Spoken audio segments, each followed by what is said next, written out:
أشهد أن لا إله إلا الله.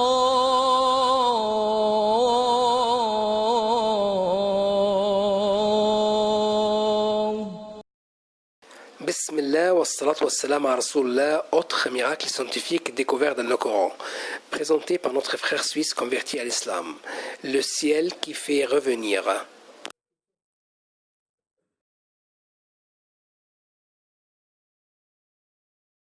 Au nom de Dieu, le tout clément, le tout miséricordieux.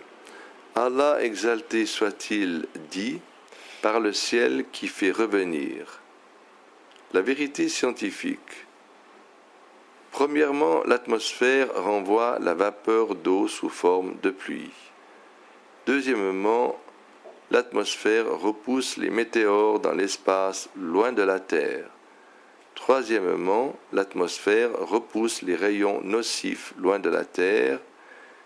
Quatrièmement, l'atmosphère réfléchit les radiations ondes courtes vers la Terre. Cela étant, l'on peut considérer l'atmosphère comme un miroir qui réfléchit les rayons et les ondes électromagnétiques. Il réfléchit ou renvoie toutes les ondes radiodiffusées ou télévisuelles qui lui sont envoyées en émettant des radiations provenant de l'ionosphère, ce qui résume le fonctionnement de la diffusion télévisuelle et radiophonique. Cinquièmement, l'atmosphère est aussi comme un miroir qui réfléchit la chaleur du soleil pendant le jour, œuvrant ainsi comme un parasol pendant la nuit et qui empêche la chaleur de la Terre de se disperser. N'eût été cet équilibre, il serait impossible de vivre sur Terre à cause d'une part de la chaleur extrême du jour et d'autre part à cause du froid glacial de la nuit. Aspect miraculeux. Le verset coranique ci-dessus fait allusion au fait que la caractéristique fondamentale de l'atmosphère est sa capacité de réflexion. Nos ancêtres se disaient que cela concernait uniquement la pluie, mais la science moderne est venue élargir la portée de cette caractéristique mentionnée dans le Coran, en y incluant d'autres phénomènes inconnus jadis par l'humanité.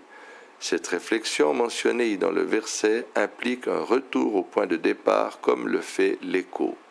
Le ciel mentionné dans ce verset n'est autre que l'atmosphère.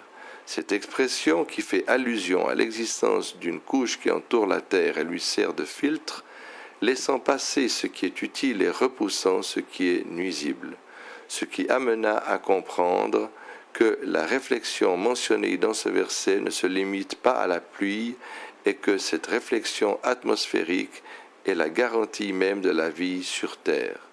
Ainsi, le Coran a-t-il dit en un mot tout ce que la science moderne a pu découvrir concernant l'atmosphère.